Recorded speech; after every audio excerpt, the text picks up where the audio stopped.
Sanga moko. Tata bo. Mama bo. Ekolo bo.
Merci mingi vraiment peuple congolais. Nandenge bozali ko pesa biso confiance, bozali ko landa biso, bozali ko landa makambo o tozali ko loba, tozali ko sala ngo pona mboka na biso, tozali ko sala ngo na bolingo mboka et ezali esengo mingi. Merci mingi, toye ko loba mingi lelo makambo ya Vital Kamerhe parce que Vital Kamerhe azali na boloko, mais net azali na boloko te. Toyebisaki bino Vital Kamerhe alala kananda kudaye na Amida, puisque Amida azali sollicité na bakonzi ya mboka et Vital Kamerhe aussi, donc azali protégé, c'est un prisonnier, n'est-ce pas, donc doré, donc azali na prison moko doré, azali na prison moko béni. To meka ko expliquer en prison dorée pourquoi, puisque azana misolo atie misolo na Angers, azali mutu ya régime présidentiel et puis famille présidentielle en général. Donc famille présidentielle, quand je dis donc famille présidentielle tout donc il y a ba Rwandais, derrière là il y a donc Hippolyte Kanambe, etc., Paul Kagame, Museveni, et puis Vital Kamerhe wana yali donc protection azali na yango.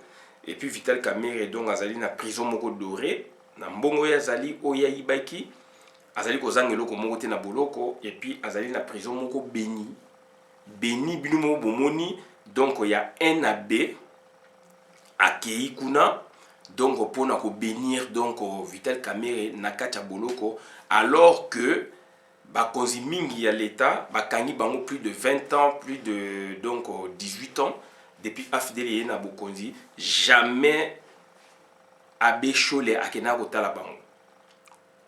Nakoyi ko se tromper, mais jamais. Bowe psanga ke aumônier azalaka na prison, ça c'est autre chose. Aumônier azalaka na prison, ça c'est autre chose. Puisque tozali koloba makambu na ndenge ya ba contexte, na contexte oyo tomoni. Abbé Chole akeiwa pe a déclaré ngo ke akikotala ye à titre privé na biloko na ezalaka te. Donc, puisque Abbé Chole azali donc attribution na ye donc sociétal, ezali ko dépasser même donc frontière église. Donc azali moto ya ecclesia et puis azali moto ya public ya batu, puisque bayambaka batu na ecclesia. D'où dans ce sens soka kei na boloko, donc esengeli aussi akende kaka pona Kamerhe te. Et puis a caractérisant moté pour la Kamerhe. Edi Kapende a sali plus de 10 ans na boloko na monate Abbé Chole ke kotal Edi Kapende. Bakonzi ebele bakangi bango wana, mingi bakufi pe wana. Jamais na mona donc Abbé Chole akei kotala bango. Abbé Chole azali secrétaire général donc ya Senko, conférence épiscopale nationale donc ya Congo. Donc bandeko na ngai Kamerhe azali na boloko neti azali na boloko te. Toyebisa bino que bokolo baki na se contredit. Je sais toujours de me compléter, puisque tellement politique ezali dynamique, ezali évolutive, ezali statique te, politique ezali figé te, ezali ko changer, ezali ko landana ko tambola, toza ko landa yango to ko landa évolution. donc bandeko na ngai makambo tozali koloba bona nango vraiment na bokebi penza bosala ba recherche na bino bokomona makambo oyo tozali koloba. Vital Kamerhe, pourquoi le prison Makala est comme lokola lieu moko à pèlerinage? Pourquoi donc prison ya Makala est comme lieu moko à pèlerinage? Est-ce que Vital Kamerhe azali prophète? Est-ce que Vital Kamerhe azali nani?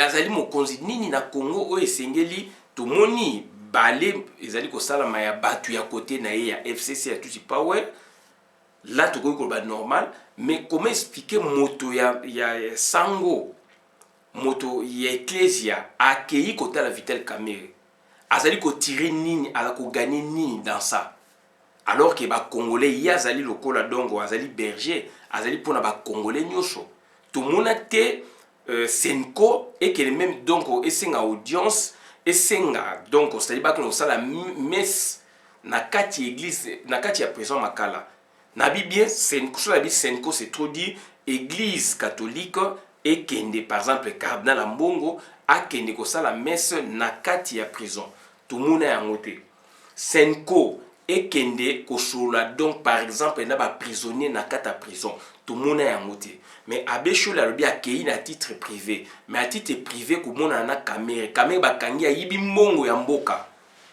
Donc bandeko na ngai, donc c'est là où nous essayons un peu, n'est-ce pas, de scruter, de comprendre et l'on est caché. Et l'on libocho est caché pourquoi? Puisque ngai na lobaki na dénoncé que Vital Kamerhe alala kai pas moi si na yi.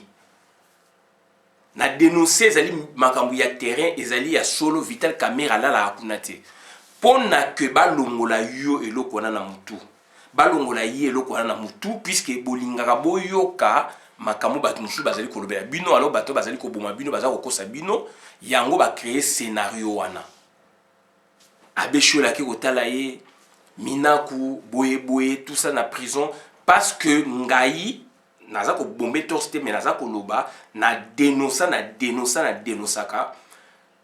Jézabel Olive Lembe tango akenda ki komona Jézabel mususu donc ami d'achature ake soit disant ko tala bana Vital Kamerhe azalaki wana Vital Kamerhe azaka ndako aza ko lingela mwasi puisque ba ninga na ye bakonzi bazali na calcul mwasi ni faut ba bima na mwasi na ye na sela bino vidéo.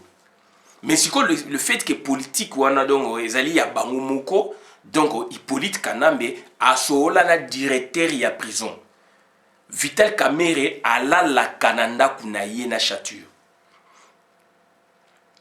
tozali koloba makameza na terrain yango ba sebino scénario ba benga bechole sans que bechole dem so ba fondement et makambu ba minako ba kei pona ba la kisana public bino kuna ngaite balakisa na bino que makambu boye bozali koyoka eza lokuta le voici même en prison alors que tu yebi ke alala na prison te na koyebisa bino non genèse a problème wana basalaki nini ntan bakangi batie na boloko basali scénario batie na cellule moko donc bambeto étage banini avandi wana tout ça Vital Kamerhe pour balakisa bino ke azali vraiment na kata boloko. Après, balukela qui est chambre na ye. O ba benga place ba isolé, ba pesier place na ye. Na boloko ba longoli wana ba tindie kuna. Bato bazala ki ne ba yoki ke azali kuna. Ba chambre isolée ne ba personnel ezalaka. Ba tie kuna mais na 21h, 22h, 23h directeur de prison Kabila Bengaye. Directeur de prison Kabila Bengaye. Donc Vital Kamerhe ala la kipanaye na 22h mutuka ye zui wana parfumé pamf ekei avai nanda kunaye na ndenge procès ala ka wana so procès aye soka yebi ke donc bakoya kotala ye obe eza makambu ya dossier na ye wana akolala wana te ma akoya na tongo bande konanga makambu na za ko yebisa bino donc ezali makambu ya terrain beaucoup mona ngo te Jean-Marie Kasamba Yemen Afrika kolobaka yango te. Beaucoup mona ngote na RTNC. Beaucoup mona ka ngote ezali biloko ya terrain. Ezali biloko oyo bato ba vivant na terrain. Et le fait que tu ebi terrain to tataka terrain yango to pesa bino biloko wana. Siko bango pona siko ba longola yo. bacha yo na ngai na confusion oboya kondima makambo nga naza koloba alors que makambo toyebi yango tozo kozonga na terrain. Qu'est-ce qu'ils font maintenant? Vital Kamerhe donc c'est-à-dire azan na prison il reçoit balakisa biso na minuit, balakisa biso na butu na minuit, il est là déjà d'autres banini 1h05. Balakisa biso na minuit 5 minutes soki Vital Kamerhe azali kuna na kata prison. Et na yebinet na lobby boye donc c'est-à-dire lobby ba ça scénario mususu. Je vous dis Vital Kamerhe alala kuna te. Alala nanda kuna ye. Sur ordre ya Hippolyte Kanambe. Et Vital Kamerhe bakangie pourquoi bon bana se contredit non. Makam tozo yebisa bino bandeko beaucoup mona ngo mikolo mizali koya. Puisque ezali bloko ezali virtuel ezali sûr que tant toza koloba beaucoup mona ngo te to se comprendre te. Mais beaucoup vivaka yango maleme mikolo mizali koya. Hippolyte Kanambe bang basala e coup d'état na général Kayimbi qui est l'ami d'enfance de Hippolyte Kanambe na Vital Kamerhe. Tu expliques bino basome ba pareil à communication do ba check même Kabila na Félix n'écoute. Bato na bang basala coup d'état. Tant on fuite bimi place ba kene ko soma ba pareil en Afrique du Sud. Tant on fuite société na ekei côté ka bande pas Hippolyte Kanambe. Ba pesi bango donc mbongo ebele bateki bakei kuna ba miteki donc Hippolyte Kanambe atindi ba do ba soda na ye ya motema donc voilà ba garde corps na ba ni ba keye pa Kayimbi ba fouye ba ye ko mona biloko wana ba kangi Kayimbi ba nanani na donc Kamerhe mutu alona Félix Antoine Tshilombo. Kamerhe mutu aloba ke Félix Antoine Tshilombo azali boyboy. Basali ba scénario na bango ba fabriquer identité. Laurent Désiré Kabila lobela biso boyete ala tsa biso bana na ye boyete. C'est Hippolyte Kado c'est qui? C'est Kamerhe ndesiko de l'élection 2006. Avant cela, Hippolyte quand même toujours kaye donc par endroit de façon un peu isolée. Mais mutu aye ko bimisa ye boye na miso batu na makama lokuta mwana ya Hippolyte Kanambe boye nanani nanana a présenté même Zoé que mwana ya suka Hippolyte ba botana sifa lokuta c'est Vital Kamerhe.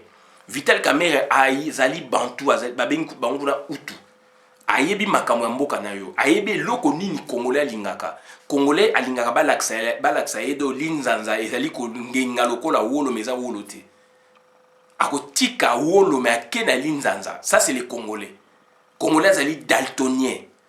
Donc, à discuter perception à couleur. Rose yazobengango rouge.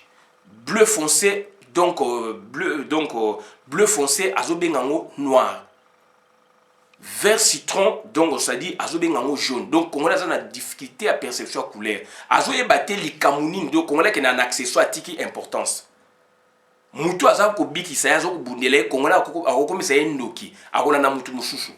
D'où Vital Kamerhe ayebi biloko wana. Vital Kamerhe a cotisé, a implanté à l'ONI, donc c'est-à-dire Hippolyte Kanambe, Nakacha Congo, d'où ba signé pacte vis-à-vis de Museveni, vis-à-vis donc de Paul Kagame, donc ba koki ko se trahir quel que soit le problème. Donc si tant Hippolyte Kanambe a comme la situation que Vital Kamerhe est dedans, a bomi nan camarade na général Kayimbi cash, a bomi général Kayimbi cash. A jusqu'au Vital Kamerhe, a jusqu'au magama dossier Vital Kamerhe, oleka bomaye, a ju bandwana, a yo ki siango Museveni, a yo ki siango Paul Kagame, buno moko bo jige, to yo kanaka bome, regardez magama salanga. Pona Kamerhe, puisque azali pièce maîtresse, il y a tout y power. Pona Kamerhe, azali pièce, donc, ça dit un élément régulateur. Il y a politique à tout y power, nakati ya politique à Congo. Balobi na ye, ko beta yete, ko simba yete, ko boma yete, sala oyo lingi. Yango moni procès on est kipe kenda kipe na ba stratégie belé na se contredite. Je me complète. Donc il y a une stratégie belé pour exposer Félix nanana yaki parmi ba option ba lancer on ndenge azali wana. Mais tu sais bien toutefois qu'azali donc le plus grand gagnant na babilo qu'on azali toujours donc Vital Kamerhe. Donc maintenant premier liste ko ba kangi par rapport à Bomako Bomaete. Basambwisi na niveau ya monde. Na makambu oyo ezalaki intouchable do basambwisi do ba dépouiller. Mais ba privilège muso ya mike ba garder les. Puisque ayebi ya mingi na makambu ya Congo par rapport à batuti, par rapport na bisote. Ngai na yebi makambu koleka ye ebele ya Congo. Yo yebi makambu koleka ye ebele ya Congo. Mais azali acteur politique na kati ya Congo. Ba Rwandais sikonde ba ko comprendre moi mke mais ye nde aloni bango. Ye nde a convaincre yo na ye bondi ma politique nambe. D'où sikoyo toza ko kene na dialogue eloko wana dialogue bango baza ko se préparer. Siko ba moni ke bazali na vide wana ezali eko déranger bango mingi. Et déranger bango mingi face donc na vraie opposition. Et la vraie opposition jusqu'à la preuve du contraire, ils allaient biso, ils allaient ngai yoye, ils allaient opposants donc combattants et résistants révolutionnaires ya Congo. D'où sikoyo bango, qu'est-ce qu'ils font maintenant? Bazan a besoin Hippolyte, donc babi misande, baza aussi suppléer auprès Hippolyte quand pour babi misa Vital Kamerhe, puisque baza ko kene na dialogue. Bomoni Vital Kamerhe ndenge aumba ki ndenge asali makambu ya dialogue ya Kojo. Ndenge asali makambu donc ça dit à dribbler, à jongler. Bango bisoté. D'où siko toujours kenesko na dialogue au mindele babeleli. Non mais la moi imuke pardon. Toujours qu'il y a un dialogue au mindele babeleli. D'où siko bango qu'est-ce qu'ils font maintenant? Donc bah comme qu'on s'est réorganisé base en équipe moko entre guillemets à Makasi pour na lobby ba ko affronter opposition oyo ko zalawana en face na bango. Puisque Mindele Babi Bazana joker n'a pas président de la République. De ba arracher quand même quelque chose de la primature. Yango batwana tout a bimio a sali marche a sali bobodo voilà. Et dans l'entretemps tant bakangi Vital Kamerhe, Shadar ya lobinini ba comprendre na cadre ya balokuta na bango, ba comprendre que procès à Kamerhe ezali procès moko politique.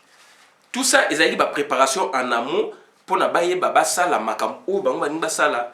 Et dans l'entretemps Félix Antoine Tshilombo alobaki nini abike bakosala tout ba annulé donc au procès à Kamerhe puisque c'est ça politique. Donc ça dit il y a eu des déclarations par-ci par-là. D'où sikoyo bomoni quelques jours après moi si nae ami d'Achature Jézabel a accueilli comme Hippolyte Kaname nakingakati pour na ko plaider pour na cause à mobile nae ba bimisaye. Ça c'est un fait et puis marama dialogue ezali. Donc bazali bloqué. Et bomoni moi si wana musu Jézabel Olive Lembe aye na Gombe soki wapi et pas Jézabel mususu soi-disant kotala moi si à Chature de compatir na moi ba douleur bazanango. Alors Vital Kamerhe est là dans la maison, était là ces jours-là dans la maison. Ba ko filmer était. Si on dit biso to beleli yango bango bazana schéma mususu ba oluka neti ba bimisaye pour par rapport à enjeux les enjeux où ils allaient devant dialogue table ronde internationale peu importe donc la terminologie tout ça ko kende pour na makama Congo normalement entre guillemets ici là on a bien la décolonisation d'où maintenant donc ça dit tout y power donc ça dit ils ont la perte de vitesse d'où ba politicien par-ci par-là ba se rallier ba on surtout ba ke komona Hippolyte Kanambe ba ko sabinoté pour na batala kaya Kamerhe ba na en signe de solidarité ba bimisaye puisque c'est un des jokers ya côté na bango ndenge bomoni appel salami boyebodo appel eza normal mutazana deux niveaux ya ba sambisaye na niveau o ya seso ici mito ko kine likolo mais sauf que baba tout appel est abusif. Tout appel donc abusif, pardon, tout appel abusif est condamnable. Donc voilà la situation tous les dans le décor on a tchélibu nango yango wana siko biso tozali donc na source to yebisi bino que Vital Kamerhe malgré bakangi azalaka na boloko ti azala boloko ne batina mikanda mais azala mwasi na ye bazali kolala ndako moko na bana na bango bazali kolala na ndako moko donc azosala makambo nyonso tu na ndako na ye avandi na ndako ne azali kotala télévision ndenge ozwa komona azali kobenga azali mpe kobima ke amoni mpe motu boye ake amoni mpe motu boye mais azali na boloko soit disant azobima na bavoiture donc parfumé mais de préférence nde tozwi bainformation azalaka mingi na ndako sikoyo neti biso tobimisi biloko wana yango baseli bino scénario visite donc na président Makala basali bino scénario bamonte scénario balakisa bino ke non azalaka nde na président Makala makambo biso tozali lokuta ndeko na ngai voilà type raisonnement donc raisonnement oyo ya mabe oyo olingi puisque bango bayebi yo oza faible bango bayebi yo donc bakosaka yo ngai napesi bino information tozwi yango mpe na basource na biso que Vital Kamerhe azali kamikaze toloba yango Vital Kamerhe donc ezali punition basalaki ye Kabila na kanda mais bazali ko diminuer kanda wana bappel ezali ko wuta par-ci par-là bakagame bazotinda ba émissaire ye bazokende kuna ba Museveni pona ke ba libérer Vital Kamerhe yango na pesa bino ba solution déjà liboso soki bakoki ko libérer été na appel sur le plan judiciaire ba ko libérer sur le plan politique ba ko tenter ko libérer sur le plan politique. Sur le plan politique, ba ko tenter ko libérer dans le sens que ba ko loba par exemple que bon, tozali ko kende to kena dialogue mais to lingi ba libérer ba prisonnier politique. Et dans le lot Vital Kamerhe a ko se retrouver na lot bande ko nga makambu nazali ko loba bola na ngona bokebi e ko bimaka mikolo mizali ko ya. Tozongisi bino na décembre 2019.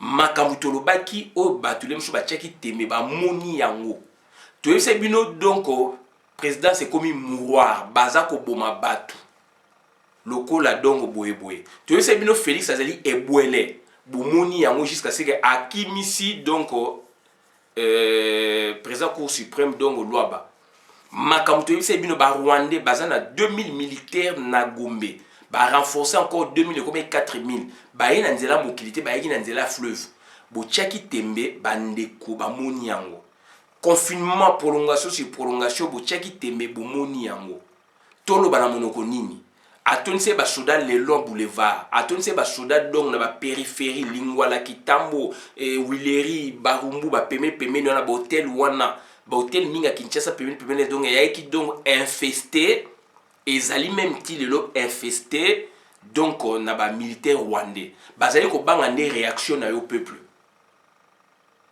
mais peuple osali ka ba mosala do banga basala donc mubulu makasi na Congo balinge ko boma batu na Congo politicien congolais alobaka loko moko te babumi batu na force commune na Maluku politicien congolais aganga te mutazali ko se pulmoner zali ngai na yo mutazali ko ganga zali ngai na yo.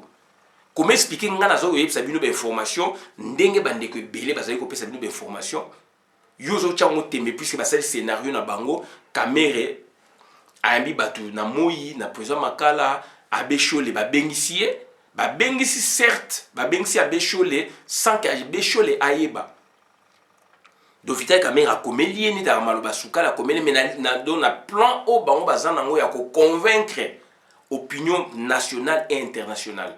Puisque makambu obiso dozali koloba o yonde kozali koloba o boketu wa yambo azali koloba la cloche leader charismatique ya combat donc tant azali koloba commandant eso vieux greffier ba fondateur ya peuple mokonzi tant azali koloba donc c'est à dire message wana ezali ko pénétrer tant bande comme susu ya combat bazali pe koloba message ezali ko pénétrer ba service à renseignement ya poto balandango puisque tozana kata diaspora ba service à poto balandaka makambu boketu fondateur ya peuple mokonzi koloba oyo vie di bolombo fondateur ya peuple mokonzi koloba oyo donc commandé so fondateur ya peuple mokonzi koloba na oyo bandeko na ya komba bazali koloba balandaka ngo openye fin donc on a ba service à sécurité et yo zali koloba ke Vital Kamerhe ba condamné ye ala la kanaye na ndaku na prison te donc bandeko na ngai benda bulu nde balobaka donc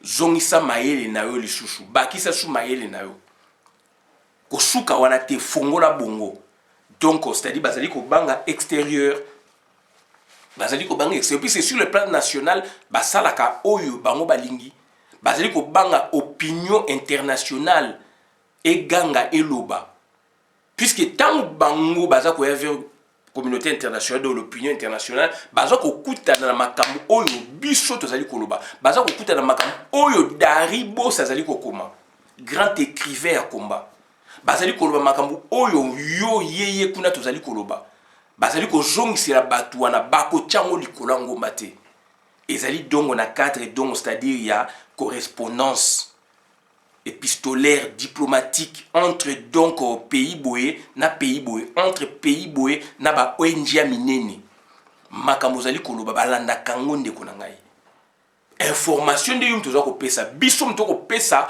communauté internationale ba vraie information puisque bazara susu na besoin ya ba envoyés spéciaux te na Congo na loba ngo na za ko loba yango biso mto koma ko alimenter ba on a ba vraie source na ba vraie information.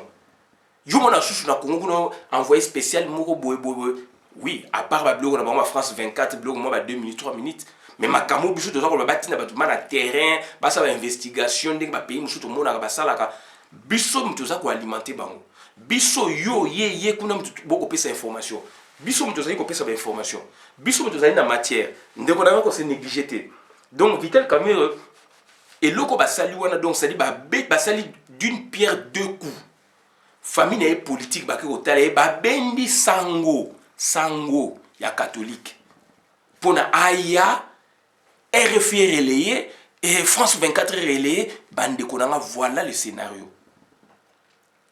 et dans l'entretemps Abbé Cholé azali mutu église catholique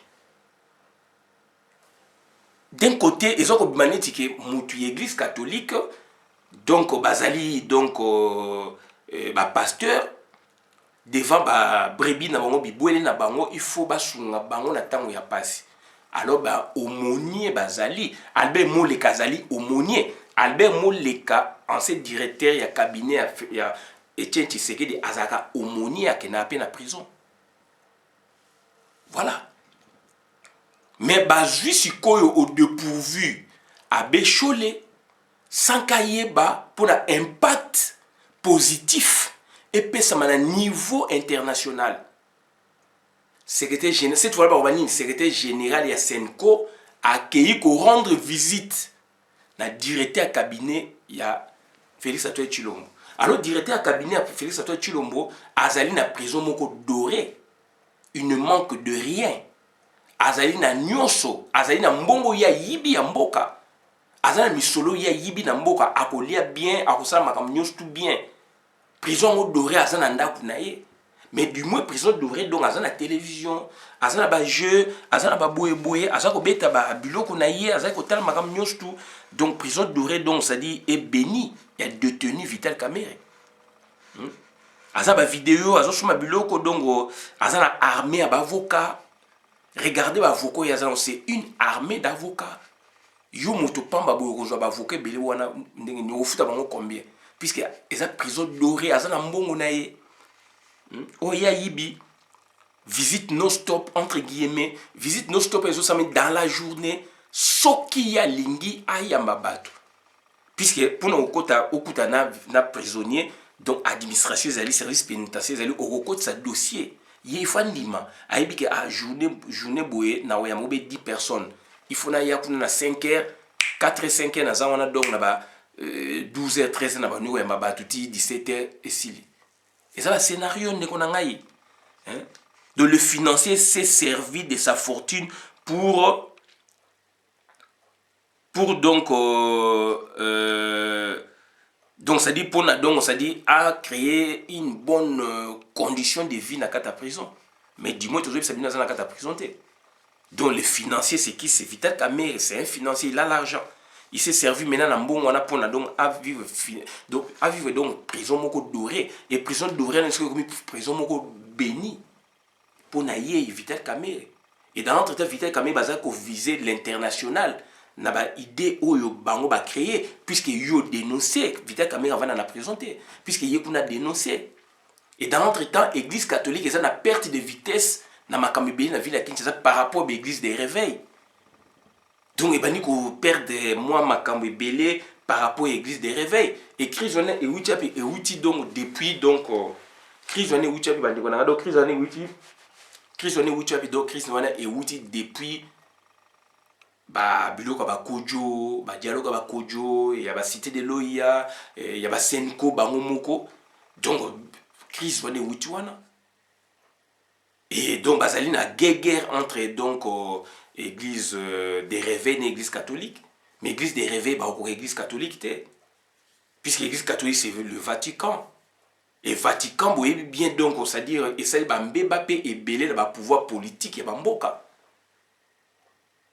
Vatican et ça ba mbeba ebele à travers le monde et à travers le Congo aussi.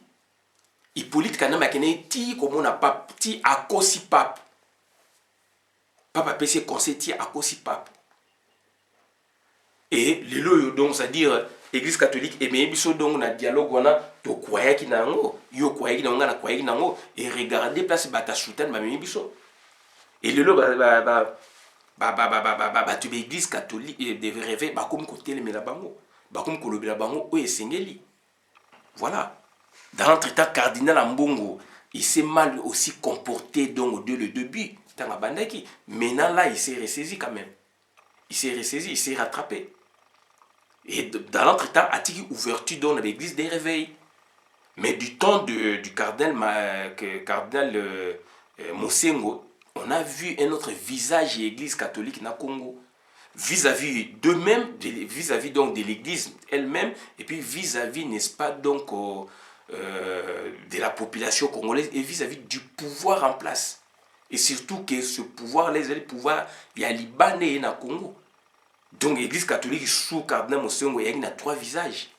Ndenge nini ba vivre donc bango moko nan bango moko vis-à-vis donc c'est-à-dire na bango moko ndenge nini bango moko ba vivre vis-à-vis na population bandi mais puis en général population congolaise et ndenge nini vis-à-vis donc bango ba vivre na pouvoir en place et pouvoir on ya ba paya.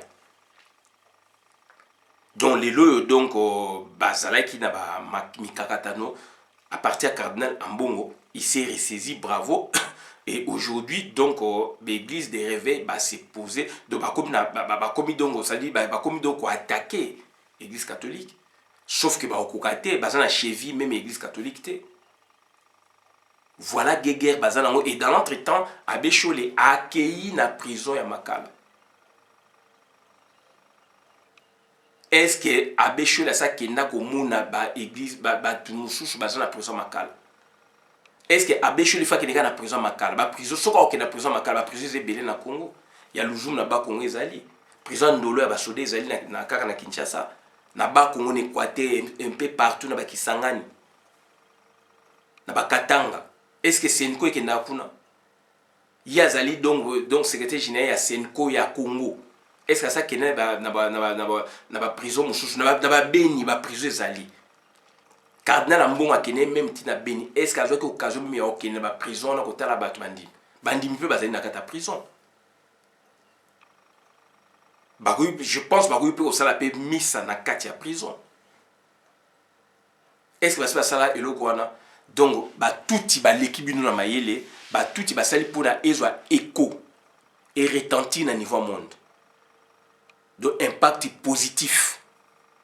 Donc Vital Kamerhe il est vraiment donc en prison et Azali Nakata prison donc malheureusement ou malgré donc appel naie mais Azali na prison puisque biso to lobi Azali na prison te Azali ndako naie et bango ba créer scénario wana et Abbé Cholé pour na base de crédibilité les obé minako ba policier wana bat na bango on s'en fout pour nous la crédibilité donc ba bengsi Abbé Cholé et Abbé Cholé azol ba bien pour la couverture qui est à titre privé. Mais à titre privé, Abbé Cholé, donc c'est une personne publique, l'église catholique.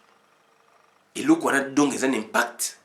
Dans la presse, dans les médias, dans la diplomatie, partout. Il a été là-bas, il y a été. Donc voilà, donc Vital Kamerhe, donc Azali, la prison Moko Doré, béni, et c'est un mafieux. Aibi mbongo ya mboka, aibi kita ya mboka. azali na prison baza kofuta ye mbongo na ye na prison aza na plus de 20 000 dollars par mois, plus de 20 000 dollars par mois, à part au bayibi, ba 10 millions mabe dans l'entretemps bazali bloqué na makambu ya bazali bloqué donc na makambu ya dialogue eza en vue yango bazolinga ba promouvoir ye ba bimisa ye bande ko na ngai. Donc il faut tous amailler tout le makambu sérieusement. Tous allez contre Vital Kamerhe était dans un contre Vital pour gagner quoi? Tous ça comme ça nous makambu en face. Tous ça comme ça nous makambu ezali vérité. Donc voilà bande ko na ngai makambu o ndenge tourner. Donc basali yango pona que to lobi to yebi je na bango Vital Kamerhe avandaka na ndako. Na prison soki ayebi ke bato basengi ba audience ba autorité boye na prison ba yaka teka ka boye à l'improviste yo tala mutu non. C'est une administration tu vas écrire pouvoir peser ya bango ayebi donc ba yebi mutu yem ta ko valider ayebi ke jour boye jour de la visite ako ya na 5h 4h avant di wana na chambre na ye privée ya ba isolé asa ye moko ba tsala bino scénario ba la na bato ba seli ba mbeto superposé non ya ovana na te hein so na bien ovana na te bo comprendre ba PC chambre na prison kuna ezali ka donc référence mais ya zara na ndaku na ye soka yambi bato il fait semblant jusqu'à 21 23h 22h après abimi mutuka ya mwindu ye ko joyer na ba garde du corps ba kenaye na ndaku na ye et pas Jézabel. Et Jézabel pédo ba konza bazolinga ba bimana Jézabel moi sinaye. Et y a senga qui quand même na ba relation ba tika ya zarana moi sinaye ba autorisa. C'est une façon de protéger Jézabel moi sinaye. Donc bazaka na ndaku na bango tant Jézabel Olive Lemba Kendaki bazalaki Vital Kamerhe azalaki wana à côté. Si on est tout beleli yango mokile yebi yoki ba selebino scénario pour na ezo vrai crédit ba ju muto soutani ba tieye abe chole ba ju abe chole au dépourvu et puis ça crédit ndeng ba salaki crédit et puis ça crédit na accord il y a Saint-Sylvestre donc ça dit il y a Senko ba sango to pesa confiance mais souka nango ba rouler ba sango. C'est la même chose. Bah utiliser l'église catholique donc ça dit par abbé Cholé pour na épée ça impact positif na niveau ya monde puisque yon de Kolobi que Vital Kamerhe ala la présenté et ala la présenté. Voilà tu regarde ça bino ngana to shuki abonné na vidéo madame na compte communauté ngai Christian Bolabia maman ma peuple mokonzi peuple souverain combattant résistant révolutionnaire PNI elle est politicien non institutionnel. Merci.